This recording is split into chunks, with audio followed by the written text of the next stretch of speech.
हाँ जी, जय हिंद एवरीवन। क्या हाल है सभी के? चलो, बढ़िया। ठीक है, गुड। जैसा कि बच्चे आपको थंबनेल के ऊपर दिख रहा है ना, हमारी फिजिकल ज्योग्राफी की एक क्लास है। लिथोस्फीयर स्पेसिफिक पोर्शन हम इसमें कवर करेंगे। 3 पार्ट में मैं डिवाइड करके पढ़ाने वाला हूं, जैसा कि मैंने आपको कल की क्लास में ही बता दिया था। ठीक है बच्चे, आज हमारा है इसमें लेक्चर नंबर 2। लेक्चर नंबर 2 मैं आपके लिए रिकॉर्ड कर रहा हूँ, कुछ देर में आपको मिल जाएगा। कल लेक्चर नंबर 1 में हमने इंपॉर्टेंस ऑफ फिजिकल ज्योग्राफी को देखा, ठीक है, इंपॉर्टेंस ऑफ फिजिकल ज्योग्राफी को समझने की कोशिश करी। एंड साथ ही साथ हमने इस क्वेश्चन को सॉल्व किया with the help of this concept, internal structure of the अर्थ। इस कॉन्सेप्ट की मदद से हमने इस बेहतरीन सवाल को आराम से सॉल्व कर लिया। मुझे उम्मीद है कि हर एक बच्चे ने इसको रिवाइज किया होगा। ठीक है, आज की क्लास में बच्चे हम चलेंगे अर्थक्वेक के ऊपर। सबसे पहले ये देख लो, अर्थक्वेक से रिलेटेड किस प्रकार से आपसे क्वेश्चन पूछा जा सकता है। ठीक है, अर्थक्वेक से रिलेटेड किस प्रकार से आपसे क्वेश्चन पूछा जा सकता है, आप एक बार प्लीज उसको देख लीजिए। इसको पॉज करो वीडियो को और इस क्वेश्चन को एक बार रीड करो। अगर आप ये क्वेश्चन कर पा रहे हैं तो बहुत अच्छी बात है, एक बार कॉन्सेप्ट और देख लेना। ठीक है, कंसेप्चुअल क्लैरिटी आपको और अच्छे से मिल जाएगी। बाई चांस अगर आप ये क्वेश्चन नहीं कर पा रहे हैं तो प्लीज इस वीडियो को स्किप मत करना, पूरा अच्छे से देख लेना। 25 से 30 मिनट की वीडियो होगी, मैं उसमें आपको पूरा अर्थक्वेक समझा दूंगा। ठीक है बच्चे, चलिए स्टार्ट करते हैं। हेडिंग डालिए यहाँ पर अर्थक्वेक। ठीक है, हेडिंग डालिए बच्चे अर्थक्वेक। मैं फिर कह रहा हूं, मैं आपको सिर्फ उतनी ही चीजें बताऊंगा जितनी आपके एग्जामिनेशन के लिए रेलेवेंट है। बहुत ज्यादा आपको जानने की जरूरत नहीं है, फिर भी अगर पीएचडी करने का मन करे तो प्लीज मेरी आपसे रिक्वेस्ट है कि हमारा जो बैच आएगा, फाउंडेशन बैच फिजिकल ज्योग्राफी का, या मैं कहूं कि कंप्लीट ज्योग्राफी का, ठीक है, जिसमें हम 2 महीना सिर्फ और सिर्फ ज्योग्राफी पढ़ेंगे। 250-300 रुपए का वो बैच होगा, सब्जेक्ट स्पेसिफिक। उसमें मैं आपको Indian geography, physical geography and world geography detail के साथ पढ़ाऊंगा। आप उस बैच को ज्वाइन कर सकते हैं। वहां पर हर एक चीज हम लॉजिक के साथ पढ़ेंगे। लेकिन यहाँ क्योंकि आपका एग्जामिनेशन पास है तो कई सारी चीजें मैं आपको कोशिश करूंगा बताने की, लेकिन हो सकता है कि कुछ चीजें मिस हो जाएं। ठीक है, लेकिन जो चीजें मिस होंगी वो आपके एग्जामिनेशन में नहीं पूछी जाएंगी, इस बात का आश्वासन मैं आपको दे सकता हूँ। ठीक है बच्चे, until and unless you are preparing for civil services examination, कोई भी बच्चा अगर सिविल सर्विसेज एग्जामिनेशन की प्रिपरेशन कर रहा है तो डेफिनेटली आपका काम बन जाएगा, लेकिन आपको इसके अंदर थोड़ा सा और लॉजिक लगाने की जरूरत पड़ेगी। बाकी जो भी बच्चे सीडीएस, सीएपीएफ, एनडीए या फिर आपका एसएससी वगैरह एग्जामिनेशन की प्रिपरेशन कर रहे हैं, यहां तक कि स्टेट पीसीएस की भी प्रिपरेशन कर रहे हैं, उनके लिए ये वीडियो मोर देन इनफ होने वाली है। चलिए स्टार्ट करते हैं। सबसे पहले सर, ये अर्थक्वेक क्या होता है? अर्थक्वेक होता है बच्चे, ध्यान से समझने की कोशिश करना। ठीक है, अर्थक्वेक क्या होता है? सर आपका जो लिथोस्फेयर वाला पोर्शन है, अब लिथोस्फेयर वगैरह स्टेनोस्फेयर वगैरह उसी बच्चे को समझ में आएगा जिसने कल की क्लास रिवाइज करी है ना, या कल की क्लास देखिए। सर जो आपका लिथोस्फेयर स्लैब है, ठीक है, अब सर ये लिथोस्फेयर स्लैब क्या होता है? ध्यान से समझो। ठीक है, ध्यान से समझने की कोशिश करो। सर ये आपकी जमीन है, ठीक है, इसके अंदर सर हम बेसिकली इसके अंदर सर हम बेसिकली नियर अबाउट 34 किलोमीटर तक गए। नियर अबाउट 34 किलोमीटर तक गए, या मोटे मोटे तौर पे मैं इसको कह देता हूं, नियर अबाउट हम लोग 100 किलोमीटर तक गए। 100 किलोमीटर तक बच्चे हमें सॉलिड वाला पोर्शन देखने को मिला। 100 किलोमीटर तक बच्चे हमें सॉलिड वाला पोर्शन देखने को मिला, जिसे कहीं ना कहीं हम लिथोस्फेयर के नाम से भी जानते हैं। ठीक है, लिथ वर्ड का मतलब क्या होता है? रॉक। एंड स्फेयर वर्ड का मतलब मैंने आपको कल डिटेल के साथ एक्सप्लेन किया। ठीक है बच्चे, अब लिथोस्फेरिक स्लैब मतलब, लिथोस्फेरिक स्लैब मतलब ये जो आपका हिस्सा है सॉलिड वाला, ठीक है, ये जो आपका हिस्सा है सर सॉलिड वाला, इसके किसी स्पेसिफिक पार्ट में, सपोज मैंने ये इसका एक स्पेसिफिक पार्ट बना दिया, जब इसके अंदर जब इसके अंदर आपको मूवमेंट देखने को मिलेगी, जब इसके अंदर बच्चे आपको मूवमेंट देखने को मिलेगी, या अगर मैं ज्योग्राफी की भाषा में कहूं तो आपको सर ट्रम्बलिंग देखने को मिलेगी। ट्रम्बलिंग देखने को मिलेगी। अगर मैं थोड़ा सा इसको और सिंप्लीफाई करना चाहूं तो सर कहीं ना कहीं सर आपको शेकिंग देखने को मिलेगी। ठीक है, कहीं ना कहीं बच्चे आपको शेकिंग देखने को मिलेगी। इसी फिनोमेना को अर्थक्वेक कहते हैं। यानी कि सर ये हमारा सपोज अगर लैंड वाला पार्ट है, ठीक है, और ये उसका एक हिस्सा है, यहां पर सर हमें मूवमेंट देखने को मिल रही है, तो कहीं ना कहीं हम इस कंडीशन को क्या कह सकते हैं सर? इस कंडीशन को सर हम अर्थक्वेक के नाम से भी जानते हैं। ठीक है, तो कोई भी बच्चा आपसे पूछे कि अर्थक्वेक क्या है, आप उसको सिंपल भाषा में इस तरीके से समझा सकते हो। ठीक है बच्चे, समझ में आ गया? अब द पॉइंट कम्स कि सर ये मूवमेंट क्यों हो रही है। ठीक है, मैं फ्लो चार्ट में आपके नोट्स बनवाऊंगा, बाद में मैं आपको पॉइंट्स लिखवा दूंगा, तो इसी तरीके से आप अपने नोट्स बनाने की कोशिश करें, आसानी से आपको चीजें समझ में आ जाएंगी। सर सबसे पहले तो मूवमेंट हो क्यों रही, मूवमेंट क्यों हो रही है, ध्यान से सुनो। सर मूवमेंट हो रही है because because of the energy transfer. Movement क्यों हो रही है बच्चे, because of the energy transfer. Sir ये एनर्जी कहां से आ रही है, ध्यान से समझना, मैं आपको एक एक चीज रिलेट करवाऊंगा, टेंशन मत लेना। सर ये एनर्जी कहां से आ रही है, सर एनर्जी से मेरा मतलब है हीट, ऊष्मा। सर ये हीट कैसे आ रही है, ठीक है, पॉइंट कम्स की ये हीट कैसे आ रही है, क्योंकि सर कल ही मैंने आपको क्लास के अंदर पढ़ाया है कि हमारे अर्थ के अंदर according to Arthur Holmes radioactive elements present हैं लाइक यूरेनियम एंड थोरियम, जिसकी वजह से कॉन्टिन्यूअस थर्मल एक्टिविटीज होती रहती हैं, जिसकी वजह से बच्चे कॉन्टिन्यूअस थर्मल एक्टिविटीज होती रहती हैं, कॉन्टिन्यूअस थर्मल एक्टिविटीज, ऊष्मयी गतिविधियां, ठीक है, thermal activities, continuous thermal activities. ये प्लीज नोट करते रहिएगा, क्योंकि हो सकता है ये मैं आपको समझाने के लिए बता रहा हूं एंड मुझे बाद में इन चीजों को इरेज करना पड़े, ठीक है, इसको प्लीज नोट करते रहिएगा अपनी कॉपी में। चलो, इतना आपको समझ में आया, इतना आपको समझ में आया। एक पॉइंट आप यहाँ पर और नोट करेंगे कि जो एनर्जी आपकी ट्रांसफर हो रही है, अब मुझे एक बात बताओ, सपोज ये आपका ये लैंड वाला एरिया है, ठीक है, तो एनर्जी कैसे ट्रांसफर होगी, ऐसे ट्रांसफर होगी क्या, हाँ, आपको एक चीज तो पता ही होगी कि सर एनर्जी जो होती है ना कहीं वेव्स की फॉर्मेट में चलती है, कहीं ना कहीं सर वेव्स की फॉर्मेट में चलती है, तरंगों की फॉर्मेट में चलती है। तरंगे यानी कि सर ये कुछ इस प्रकार से ट्रेवल करेगी, ठीक है, ऊपर नीचे दाएं बाएं कुछ इस प्रकार से ये ट्रेवल करेगी।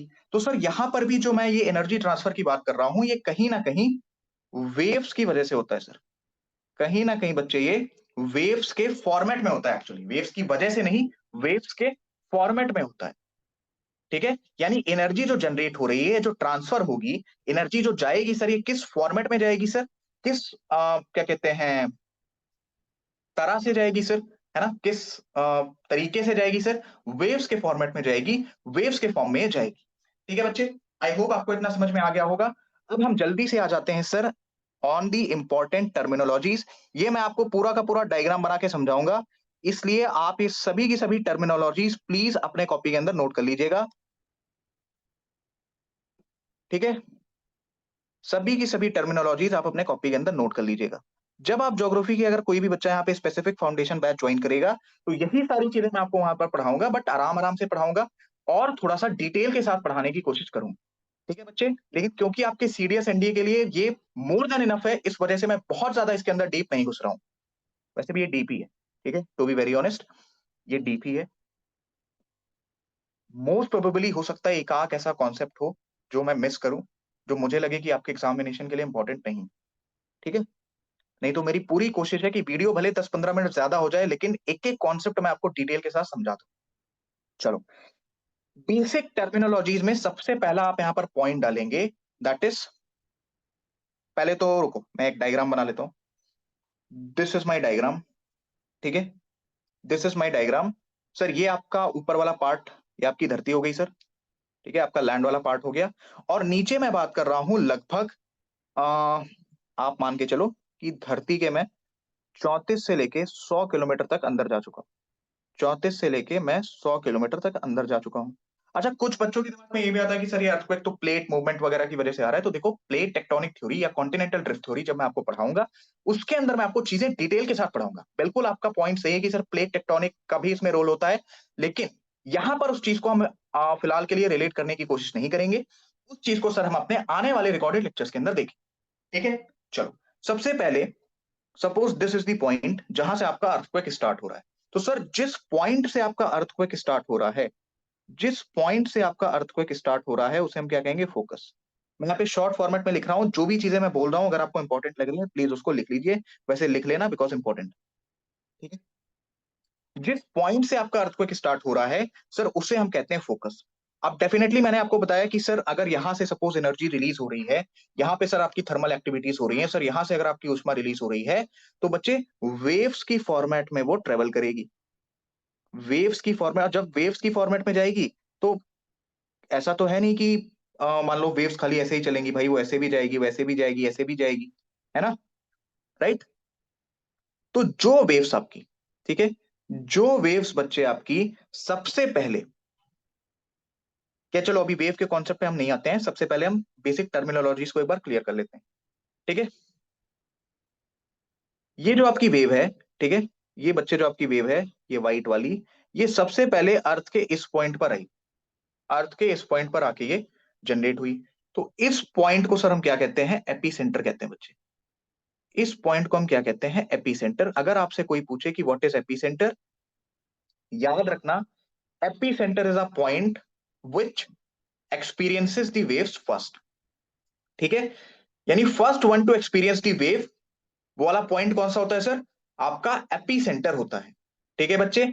एक छोटी सी चीज आप और याद रखेंगे, ध्यान से देखो, वैसे तो मैंने यहां पर आपको बना के दिखाया है, इसको मैं थोड़ा सा रेस कर रहा हूं, ठीक है, इसको मैं थोड़ा सा रेस कर रहा हूं।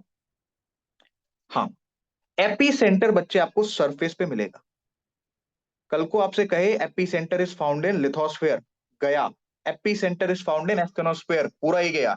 AP centre is a part of interior structure of the earth, पूरा ही चला गया बच्चे।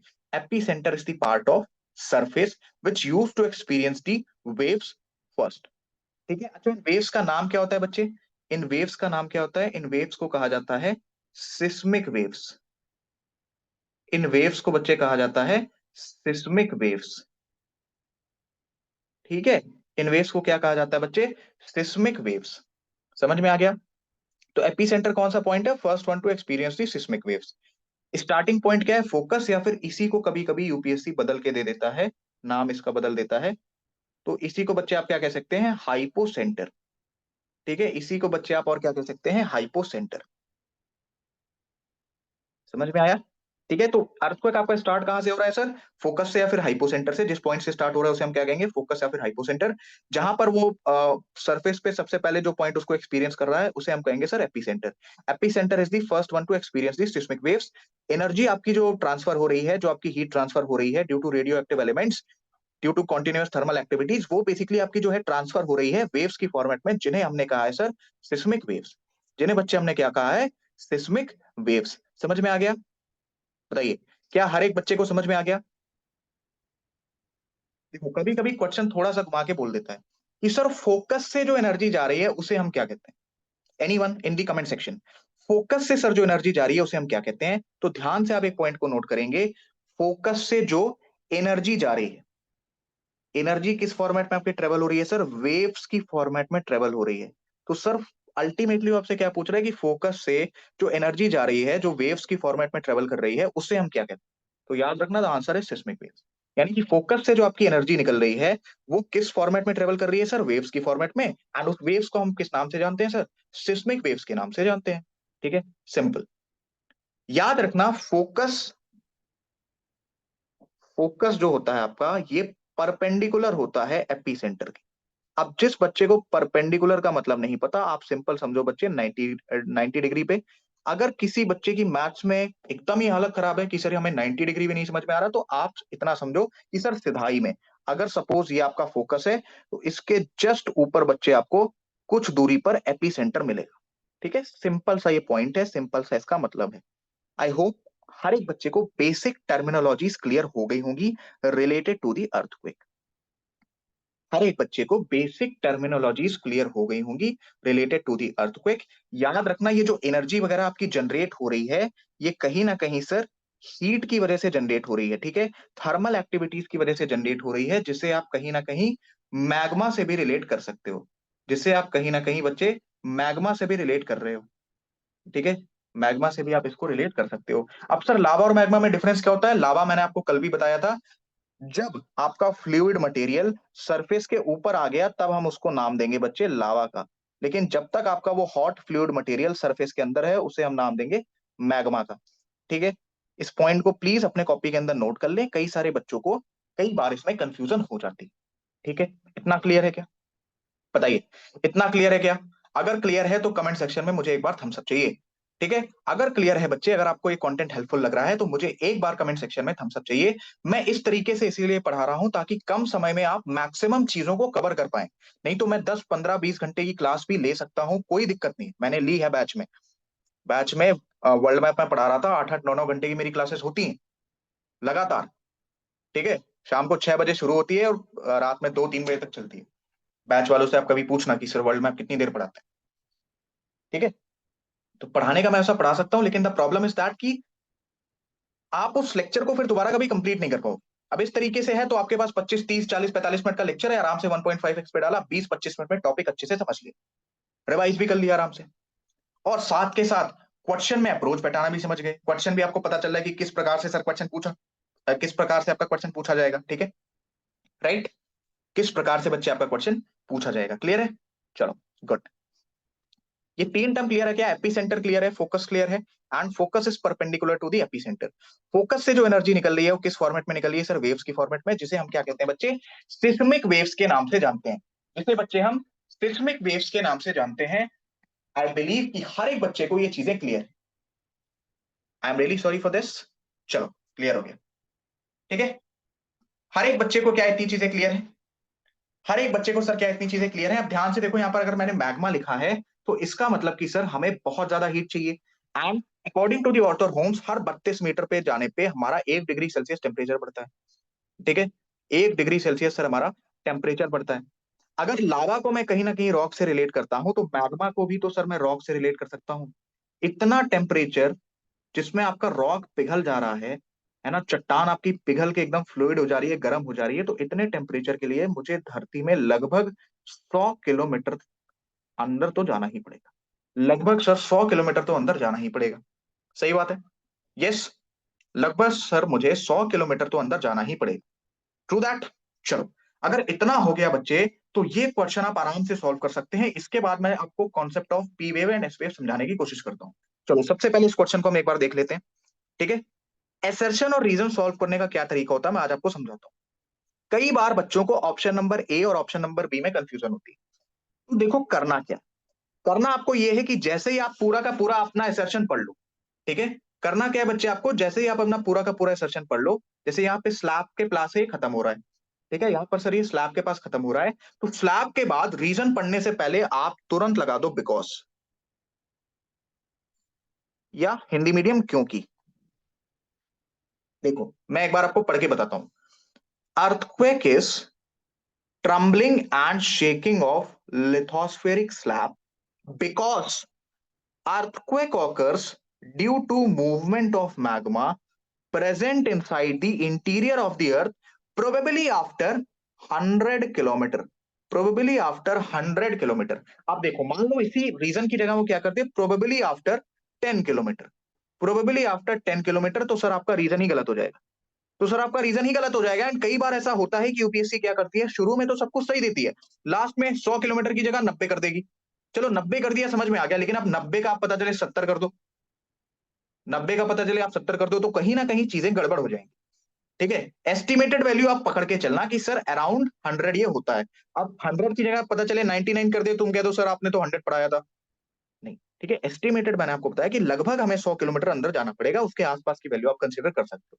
हाँ, पता चले 100 का 10 कर दे, 100 का 20 कर दे, तो वहां पे आपका रीजन गलत हो जाएगा। लेकिन यहाँ पे रीजन भी करेक्ट है, एसर्जन भी करेक्ट है।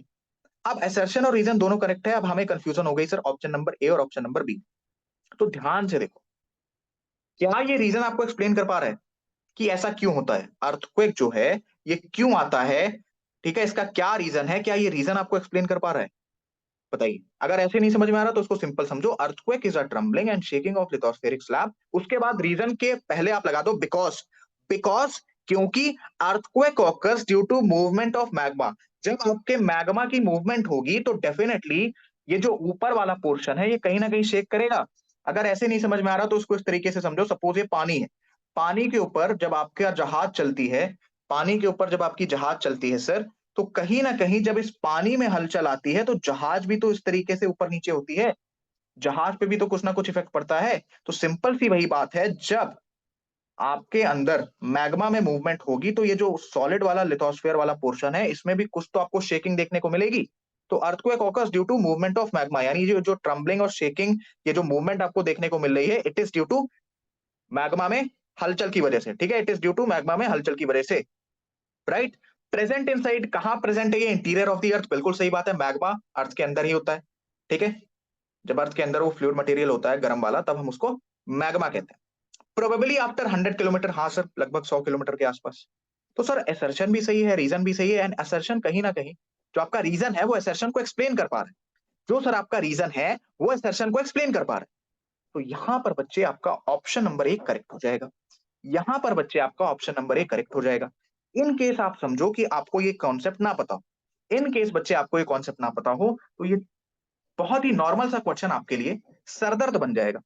ठीक है, यहाँ पे कुछ पॉइंट्स आप और नोट कर लो जो मैंने आपको नोट कराया हुआ है ऑलरेडी, कि sir focus is perpendicular to epicentre, focus is perpendicular to epicentre, focus is perpendicular to epicentre. समझ में आ गया? Focus is perpendicular to AP centre.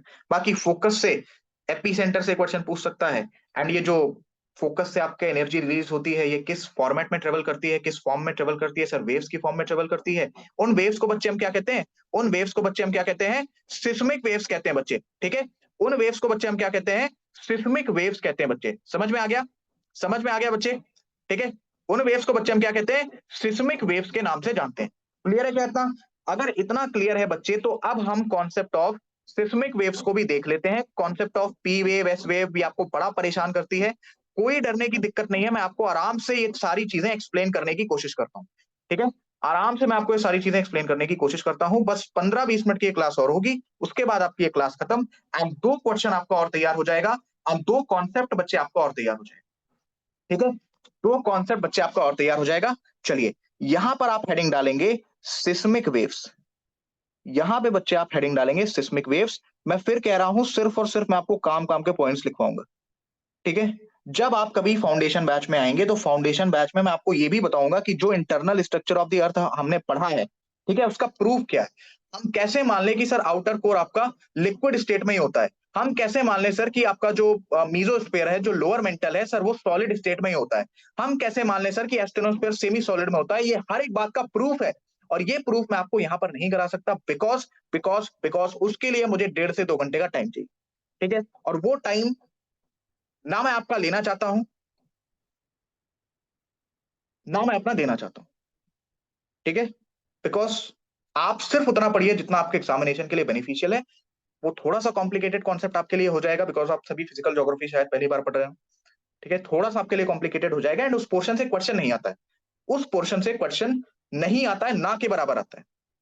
Question जहां से आता है वो हर एक चीज मैं आपको इस क्लास में कवर करवा दूंगा। उसकी टेंशन मत लो कि सर मेरा क्वेश्चन छूट जाएगा। क्वेश्चन आपका नहीं छूटेगा, इस बात की गारंटी मेरी। ठीक है, क्वेश्चन आपका नहीं छूटेगा, इस बात की गारंटी मेरी। चलो, सिस्मिक वेव्स। ठीक है सर, सिस्मिक वेव्स सबसे पहले 2 प्रकार के होते हैं। सिस्मिक वेव्स बच्चे सबसे पहले आपके 2 प्रकार के होते हैं। ठीक है, एक है सर आपका बॉडी वेव्स। ठीक है, एक है सर आपका बॉडी वेव्स, और एक है सर आपका सरफेस वेव्स। एक है बच्चे आपका सरफेस वेव्स। और यूट्यूब पे कभी कभार 3-4 घंटे की पता चले आप क्लास ले लो एक ही टॉपिक के ऊपर, तो बच्चों के लिए भी ना कभी कभी वो बोरिंग हो जाता है। और मुझे वही लगा कि मैं थोड़ा सा आपको, है ना, स्ट्रेच करके चीजें पढ़ा रहा हूँ, और शायद आपके लिए वो बेनिफिशियल ना हो। तो इस वजह से मैंने अपने तरीके में थोड़ा सा मॉडिफिकेशन किया है। क्वेश्चन के थ्रू मैं आपको कॉन्सेप्ट समझा रहा हूँ, जिससे आपका कॉन्सेप्ट भी कवर होगा, क्वेश्चन किस प्रकार से पूछा जाएगा, किस टाइप से क्वेश्चन बन सकता है, वो भी आपका कवर होगा। ठीक है, body waves and surface waves. अब सबसे पहला पॉइंट आप यहाँ पर नोट करेंगे, सर बॉडी वेव्स मैं बात कर रहा हूं जो आपकी सिस्मिक वेव्स अर्थ के इंटीरियर में ट्रेवल करती है, यानी inside, and surface waves very very obvious जो सरफेस पे होती है, यानी कि आउटसाइड। अब जैसे इनसाइड आउटसाइड नहीं समझ में आ रहा बच्चे, ऐसे समझो, ये आपका सपोज अगर लिथोस्फीयर है, ठीक है, तो ये जो वेव्स अंदर हैं, इसे आप क्या कह रहे हो? इसे बच्चे आप कह रहे हो बॉडी वेव्स। इसे आप बच्चे क्या कह रहे हो? Body waves. जब ये वेव्स बाहर आ गई, तब इसे आप क्या कह रहे हो? सरफेस पे आ गई तो सरफेस वेव्स कह रहे हो। समझ में आ गया? सरफेस पे आ गई तो आप इसे सरफेस वेव्स कह रहे हो। समझ में आ गया? समझ में आ गया बच्चे? क्लियर है? चलो, अब बॉडी वेव्स में भी है ना, दो प्रकार आपके होते हैं। बॉडी वेव्स में भी बच्चे आपके दो प्रकार होते हैं। एक है सर आपका प्राइमरी वेव। Primary wave. एक है सर आपका सेकेंडरी वेव, जिसे आप P wave and S wave के नाम से भी जानते हो। ठीक है, हमें डिटेल के साथ बच्चे यही पढ़ना है। हमें डिटेल के साथ यही पढ़ना है। ठीक है, primary wave and secondary wave. चलो, क्लियर है इतना? सरफेस वेव में भी बच्चे आपके दो प्रकार की वेव आती है, love wave and relay wave. Love wave and relay wave. ठीक है, love wave and relay wave. Clear है इतना? सबसे ज्यादा बच्चे आपके खतरनाक होती है लव वेव। ये रियल लाइफ में भी सबसे ज्यादा खतरनाक होती है एंड अर्थक्वेक में भी यही सबसे ज्यादा खतरनाक होती है। ठीक है बच्चे, समझ में आ गया? हमें सर डिटेल के साथ क्या पढ़ना है? हमें बेसिकली डिटेल के साथ पढ़ना है एस वेव को। एस वेव के हमें टाइप्स नहीं देखने, ठीक है। सरफेस वेव हम डिटेल के साथ पढ़ेंगे, difference between P wave and surface waves. And sir primary and secondary wave को हम डिटेल के साथ पढ़ेंगे। प्राइमरी एंड सेकेंडरी वेव को सर हम डिटेल के साथ पढ़ेंगे, और एस वेव को हम सिर्फ और सिर्फ ऊपर ऊपर से देखने की कोशिश करेंगे, बिकॉज उसमें क्वेश्चन बहुत ज्यादा डीप से नहीं पूछा जाता। चलो, सबसे पहले बच्चे आप यहां पर डालो पी वेव। पी वेव के जो जो पॉइंट मैं आपको लिखवा रहा हूं, उतने पॉइंट्स आप लिख लो। पी वेव में उससे बाहर क्वेश्चन नहीं आएगा। ठीक है, पी वेव में जो पॉइंट मैं आपको लिखवा रहा हूं, आप सिर्फ उतना लिख लो, उससे बाहर आपका क्वेश्चन नहीं आएगा। ठीक है बच्चे, उससे बाहर आपका क्वेश्चन नहीं आएगा। सबसे पहले पी वेव को क्या क्या कहते हैं बच्चे? पी वेव का एक और नाम होता है, that is longitudinal waves. That is longitudinal waves. Longitudinal waves direct point है, डायरेक्ट क्वेश्चन मिलेगा, टेंशन मत लेना। सिर्फ अच्छे तरीके से इसको दिमाग में बैठा लेना। सर पी वेव आपका ट्रेवल करती है in the form of compression and expansion. In the form of compression and expansion. थोड़ा सा भी अगर क्यूरियस बच्चा होगा, वो अभी इस लेक्चर को रोकेगा एंड सबसे पहले पी वेव का डायग्राम देखेगा। ठीक है, सबसे पहले वो पी वेव का डायग्राम देखेगा, तो उसे कॉम्प्रेशन एंड एक्सपेंशन समझ में आ जाएगा। फिर भी मैं यहाँ पर समझा दे रहा हूँ बच्चे, this is your compression and expansion. Compression expansion, compression expansion. ठीक है, समझ में आ रहा है? ठीक है, कॉम्प्रेशन एक्सपेंशन। चलो, कंप्रेस हो रही है, एक्सपैंड हो रही है, कंप्रेस हो रही है, एक्सपैंड हो रही है। ठीक है sir, it also works like sound waves. ठीक है, P waves is somewhere related to sound waves, and pressure wave की तरह भी बच्चे काम करती है। And it is also somewhere related to the pressure waves, यानी प्रेशर वेव्स की तरह भी ये काम करती है। डायरेक्ट पॉइंट्स है, डायरेक्ट सवाल आएगा। बहुत ज्यादा डीप में घुसने की जरूरत नहीं है, नहीं तो ये अकेला टॉपिक 1 से 1.5 घंटा हमारा ले जाएगा। ठीक है, and right now for us the time is very very important, क्योंकि आपके पास समय बचा है कम, आपको चीजें पढ़नी है बहुत ज्यादा। ठीक है, चीजें पढ़नी है आपको बहुत ज्यादा। याद रखना, सपोज ये ए पॉइंट है और ये आपका बी पॉइंट है। ठीक है, और ये आपका अगर सपोज वेव्स ट्रेवल कर रही हैं, तो वेव्स कैसे ट्रेवल कर रही हैं? सपोज ये आपका एक पार्टिकल है। ठीक है, ये पार्टिकल आगे वाले पार्टिकल को धक्का दे रहा है, फिर ये पार्टिकल आगे वाले को धक्का दे रहा है, ये पार्टिकल आगे वाले को धक्का दे रहा है। तो कहीं ना कहीं इनके अंदर वाइब्रेशन जनरेट हो रही है। ठीक है, वाइब्रेशन टाइप का इसमें जनरेट हो रहा है, दैट इज वाइब्रेशन। तो अब आप सबको पता ही होगा, फोन वगैरह वाइब्रेट करते देखा ही होगा, है ना? वाइब्रेशन टाइप सर इसमें जनरेट हो रही है। समझ में आ गया? समझ में आ गया बच्चे? याद रखना है, ये पॉइंट मैंने आपको इसलिए लिखवाया क्योंकि यहां पर जो पार्टिकल होता है, ठीक है, यहां पर बच्चे जो पार्टिकल होता है, it is particle is parallel to the direction of waves. ये बहुत बार असर्शन रीजन में घुमा के पूछा गया है, या स्टेटमेंट में घुमा के पूछा गया है। पार्टिकल का direction it is parallel to the, ठीक है, पार्टिकल का डायरेक्शन बच्चे it is parallel to the direction of waves. Particle का डायरेक्शन बच्चे it is parallel to the direction of waves. समझ में आ गया आपको? हाँ जी, समझ में आ गया। तो पी वेव सबसे पहले सर, इसे हम लॉन्गिट्यूडनल वेव्स भी कहते हैं, कॉम्प्रेशन एंड एक्सपेंशन के फॉर्मेट में ट्रेवल करती हैं। इसे sir sound wave and pressure wave के नाम से भी जाना जाता है। Particle is parallel to the direction of waves. Particle is parallel to the direction of waves. क्या हर एक बच्चे को इतना क्लियर है? बताइए, अगर हर एक बच्चे को इतना क्लियर है तो कमेंट सेक्शन में मुझे थम्स अप चाहिए। ठीक है, अगर क्या हर एक बच्चे को इतना क्लियर है तो मुझे कमेंट सेक्शन में थम्स अप चाहिए। एक छोटा सा पॉइंट आप यहाँ पर और नोट करेंगे, जो आपका पी वेव होता है ना, ये सर सॉलिड में भी ट्रेवल करता है, ये सर आपका लिक्विड में भी ट्रेवल करता है, लिक्विड में भी ट्रेवल करता है, ये सर आपका गैस में भी ट्रेवल करता है। ठीक है। Solid wave, sorry P wave है सर जो आपकी, ये सॉलिड में भी ट्रेवल करती है, लिक्विड में भी ट्रेवल करती है, एंड कहीं ना कहीं ये आपको गैस में भी ट्रेवल करने को अ, देखने को मिलती है। ठीक है, गैस में भी सर ये आपके ट्रेवल करती है। याद रखना, जो पी वेव है उसकी जो स्पीड है, ठीक है, मैं स्पीड आपको यहाँ पे ऑर्डर में लिखवा दे रहा हूँ। स्पीड भी बच्चे उसकी सबसे ज्यादा कहां पर होगी? स्पीड भी बच्चे उसकी सबसे ज्यादा होगी सॉलिड में, फिर कहां पर होगी सर? लिक्विड में। लिक्विड में होगी, उसके बाद कहां पर होगी बच्चे? गैस में होगी। वेट वेट वेट, हाँ, ठीक है। पी वेव से रिलेटेड इतने ही पॉइंट आपके एग्जामिनेशन के अंदर पूछे जाएंगे, इतने ही पॉइंट बच्चे आपके एग्जामिनेशन के अंदर पूछे जाएंगे related to the P waves. समझ में आ गया? इतने ही पॉइंट आपसे पूछे जाएंगे related to the P waves. Clear है क्या? बताइए, क्लियर है क्या बच्चे? इतने ही पॉइंट आपसे पूछे जाएंगे related to the P waves. Clear है? हाँ जी। क्या हर एक बच्चे को क्लियर है? अगर इतना क्लियर है तो यहां पर अब आप सेकेंडरी वेव से रिलेटेड सिर्फ 3 पॉइंट मैं आपको लिखवाऊंगा, वो 3 पॉइंट बच्चे आपके लिए काफी है। थोड़ा सा आपको बैकग्राउंड से आवाज आ रही होगी, उसके लिए मैं माफी चाहता हूं। मैं इस टाइम इस जगह पे हूं जहां से ये आवाजें आती रहती हैं, एंड इन आवाजों को मैं रोक नहीं सकता। मेरी भी कुछ मजबूरी है, इन आवाजों को मैं रोक नहीं सकता, रोकूंगा तो बहुत ज्यादा दिक्कत हो जाए। खैर, आप उस पर फोकस ना करते हुए सिर्फ और सिर्फ यहाँ कॉन्सेप्ट पे ध्यान दें। सर सेकेंडरी वेव ये सिर्फ और सिर्फ सॉलिड मीडियम से ट्रेवल करेगी, ओनली सॉलिड। ठीक है बच्चे, सेकेंडरी वेव आपकी सिर्फ और सिर्फ सॉलिड मीडियम से ट्रेवल करेगी, दैट इज ओनली सॉलिड। याद रखना, it works like a transverse wave. It works like a transverse waves. ठीक है, it works like a transverse wave. ठीक है बच्चे, यहां पे जो आपका पार्टिकल होता है, यहां पर बच्चे जो आपका पार्टिकल होता है, it is perpendicular. Particle is perpendicular to the direction of waves. Particle is perpendicular to the direction of waves. मैं फिर कह रहा हूं, डायरेक्ट पॉइंट है। सिर्फ इतने पॉइंट्स अगर आप समझ गए, इतने पॉइंट्स अगर आपने सर समझ लिए, तो आपका P wave and S wave से रिलेटेड कोई भी क्वेश्चन रुकेगा नहीं सर। एस वेव्स यानी कि secondary wave only solid. Sir transfer wave के नाम से भी हम इन्हें जानते हैं। पार्टिकल परपेंडिकुलर होता है to the direction of the waves.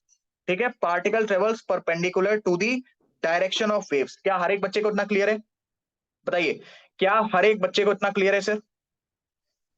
क्या हर एक बच्चे को इतना क्लियर है sir? Particle travels to the perpendicular direction of the waves.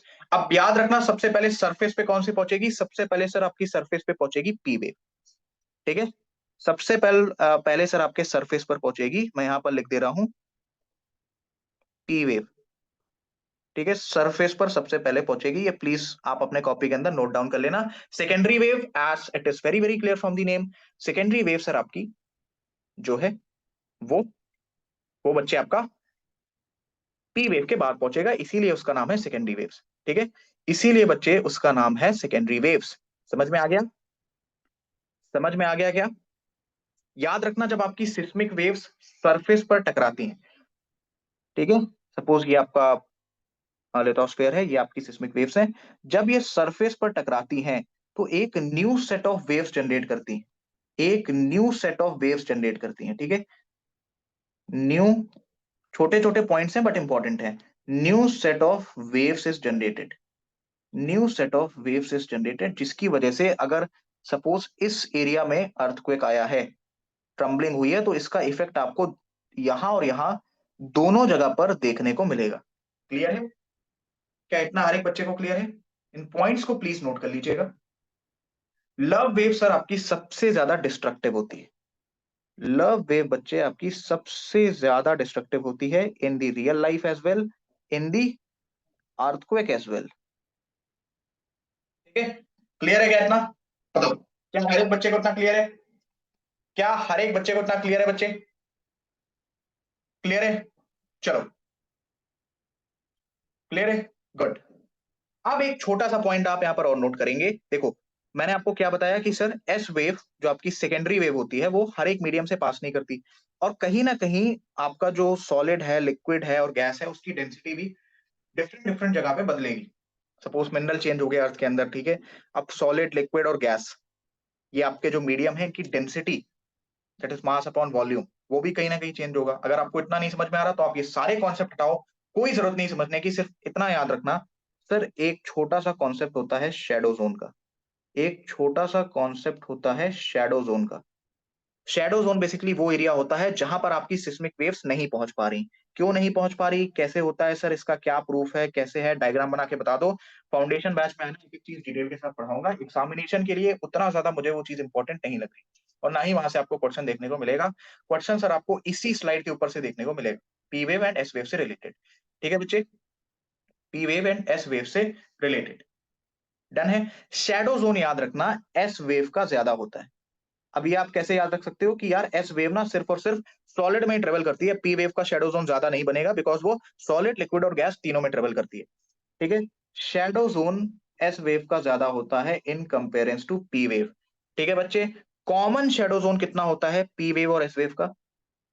Common shadow zone, कि सर ये एस वेव का भी कॉमन शेडो जोन है एंड पी वेव का भी कॉमन शेडो जोन है, सर ये आपका होता है नियर अबाउट 105 डिग्री से लेकर 145 डिग्री तक। इसको प्लीज याद रखेंगे, ये आपका कॉमन शेडो जोन होता है। एस वेव जो है बच्चे, एस वेव का जो आपका शेडो जोन होता है ये अर्थ का near about 40% of the surface cover करता है। अर्थ का नियर अबाउट 40%, ये सारे पॉइंट्स लिख लेना, बहुत इंपॉर्टेंट है। ठीक है, शेडो जोन जो है एस वेव का, वो आपका अर्थ का near about 40% of the part को कवर करता है। ठीक है बच्चे, 40% ऑफ द पाथ को आपका कवर करता है। क्लियर है क्या इतना? बताइए, क्या इतना क्लियर है? क्लियर है बच्चे? याद रखना जो सर आपकी सिस्मिक वेव्स, जो मैंने यहां पर मैं आपको लिखवा रहा था, यहां पे आपको नोट करवा दे रहा हूं। सिस्मिक वेव्स का पाथ क्या होमोजीनियस होता है, क्या एक जैसा होता है? The answer is no. Path आपका डेविएट होता है। पाथ आपका डेविएट क्यों होता है बच्चे? Due to change in medium. जब आपका सॉलिड से लिक्विड में जाएगा तो थोड़ा सा वो डेविएट करेगा। डेविएट मतलब सपोज अगर सॉलिड में ऐसे आ रहा था, लिक्विड में यहाँ पे लिक्विड आया तो लिक्विड में ऐसे हो जाएगा। ठीक है, इस तरीके से डेविएट करेगा। तो मैं यहाँ पे लिख दे रहा हूँ चेंज इन मीडियम। छोटे छोटे पॉइंट्स हैं, क्वेश्चन इससे बन जाएगा। Due to change in medium. ठीक है, due to change in medium. I hope हर एक बच्चे को इतना समझ में आ गया होगा। तो सर ये आपका कॉन्सेप्ट था सिस्मिक वेव का। सिस्मिक वेव में सर आपको पी वेव पढ़ना है। पी वेव को सर हम लॉन्गिट्यूडनल वेव भी कहते हैं। कंप्रेशन एंड एक्सपेंशन के फॉर्मेट में ट्रेवल करती हैं सर। इसे sound wave and pressure wave के नाम से भी जाना जाता है सर। इसमें जो पार्टिकल होता है it is parallel to the direction of waves. Sir ये सॉलिड, लिक्विड और गैस में भी ट्रेवल करती है सर। इनकी जो स्पीड होती है सॉलिड में ज्यादा होती है, लिक्विड में उससे कम होती है, गैस में उससे भी कम होती है। यानी सबसे तेज आपका सॉलिड में होता है, उससे तेज बच्चे आपका क्या कहते हैं, उससे कम तेज आपका लिक्विड में होता है, और उससे भी आपका कम तेज ये गैस में होता है। ठीक है, समझ गए सर? वहीं पर आपका जो सेकेंडरी वेव है it only travels in solid. इसे कहीं ना कहीं सर हम ट्रांसफर वेव के नाम से भी जानते हैं, ट्रांसवर्स वेव के नाम से भी जानते हैं। Particle is perpendicular to the direction of wave. Sir shadow zone S wave का ज्यादा होता है comparative to P wave. Shadow zone का कॉन्सेप्ट क्या है सर? शैडो जोन जो है वो एरिया है जहां पर आपकी सिस्मिक वेव्स नहीं पहुंच पा रही हैं। ठीक है सर, सिस्मिक वेव्स के लिए, सिस्मिक वेव्स को रिकॉर्ड करने के लिए हम सिस्मोग्राफ लगाते हैं। सिस्मिक वेव को रिकॉर्ड करने के लिए बच्चे हम सिस्मोग्राफ का यूज करते हैं, सिस्मोग्राफ का इस्तेमाल करते हैं। ठीक है बच्चे, कॉमन शेडो जोन कितना होता है सर? 105 डिग्री से 145 डिग्री तक, एस वेव और पी वेव का दोनों, जहां दोनों का शेडो जोन बनता है। वहीं पर वहीं पर वहीं पर बच्चे आपका जो है S wave near about 40% of the earth surface को कवर करती है। ठीक है, 40% ऑफ द अर्थ सरफेस को ये कवर करती है, that is shadow zone of the S wave. अब याद रखना सर, पी वेव में तो आप कह रहे हो कि सॉलिड, लिक्विड और गैस तीनों से मतलब पी वेव पास होती है, यहां शेडो जोन क्यों बन रहा है? एस वेव का तो चलिए सर समझ में आ रहा है, सेकेंडरी वेव का कि सिर्फ और सिर्फ सॉलिड से पास करती है तो लिक्विड और गैस से पास नहीं करेगी। तो जहां जहां अर्थ में लिक्विड और गैस होगा वहां वहां इसका शेडो जोन बन जाएगा। ठीक है, जहां जहां अर्थ में लिक्विड वगैरह होगा वहां अर्थ के अंदर, वहां पे सर इसका शेडो जोन। लेकिन सर पी वेव का याद रखो, यहाँ पे मैंने आपको क्या बताया कि सर पाथ डेविएट होता है। पाथ डेविएट होता है। सपोज अगर सॉलिड में ऐसे आ रही थी, लिक्विड में कुछ इस तरीके से हो गई, तो कहीं ना कहीं ये वाला जो आपका पोर्शन है ये उसके शेडो जोन में आ जाएगा। हालांकि पी वेव का शेडो जोन काफी कम होता है, क्योंकि क्योंकि बच्चे वो तीनों मीडियम से आपका पास होती है। ये सर आपका कॉन्सेप्ट था अर्थक्वेक का। अब मैं आपसे चाहूंगा कि इस क्वेश्चन का आंसर आप मुझे कमेंट सेक्शन में बताएं, क्योंकि मैं देखना चाहता हूं कि आप सभी बच्चे क्या इस कॉन्सेप्ट को अप्लाई कर पा रहे हैं, बिकॉज इससे आसान भाषा में शायद मैं आपको नहीं समझा पाऊंगा। अब जो मेरी भाषा होगी वो इससे टिपिकल ही होगी अगर मैं इसके अंदर घुसा दूं, क्योंकि अंदर घुसने पे अब आपको मैं इसके प्रूफ पढ़ाने लगूंगा कि किस तरीके से ये चीजें होती हैं। ठीक है, जो जिसके अंदर मैं जाना नहीं चाहता, बिकॉज आपका भी टाइम वेस्ट होगा एंड कहीं ना कहीं उतना ज्यादा आपके एग्जामिनेशन के लिए इंपॉर्टेंट नहीं। फिर भी पढ़ना होगा, आप मुझे पर्सनली टेक्स्ट कर देना, मैं आपको अच्छे तरीके से वीडियो सॉल्यूशन दे दूंगा उसका। ठीक है, बना के बता दूंगा, कोई दिक्कत नहीं। पर्सनली मुझसे आप पूछ लेना, ताकि यहाँ पे मैक्सिमम बच्चों का मैं टाइम बचाना चाहता हूँ एंड कम समय में चीजों को कवर कराना चाहता हूँ। ठीक है, ये पूरा का पूरा बच्चे आप मुझे कमेंट सेक्शन में बताएंगे, ये आपका होमवर्क है। वीडियो को यहीं पर पॉज करो एंड इस क्वेश्चन का आंसर मुझे कमेंट सेक्शन में दो। ठीक है बच्चे, नेक्स्ट क्लास में हम सर सीधा चलेंगे कॉन्टिनेंटल ड्रिफ्ट थ्योरी के ऊपर एंड प्लेट टेक्टोनिक थ्योरी के ऊपर। कोशिश मेरी रहेगी कि कॉन्टिनेंटल ड्रिफ्ट थ्योरी में आपको एक लेक्चर में समझा दूं, देन प्लेट टेक्टोनिक थ्योरी में आपको एक लेक्चर में समझा दूं। ठीक है, ये पीडीएफ आपको मिलेगी कि नहीं मिलेगी? डेफिनेटली मिलेगी। जब ये पूरा का पूरा लिथोस्फीयर कंप्लीट हो जाएगा तो ये पीडीएफ विद एनोटेशन आपको मिल जाएगी। आज की क्लास में बच्चे इतना ही, आपसे मिलेंगे अगले सेशन में। जल्दी मैं उसको रिकॉर्ड कर लूंगा जैसे ही मुझे टाइम मिलता है। ठीक है, तब तक के लिए आप इन सभी कॉन्सेप्ट्स को प्लीज रिवाइज करते रहिएगा एंड इसके नोट्स प्लीज बनाते रहिएगा। इसका आंसर मुझे कमेंट सेक्शन के अंदर चाहिए।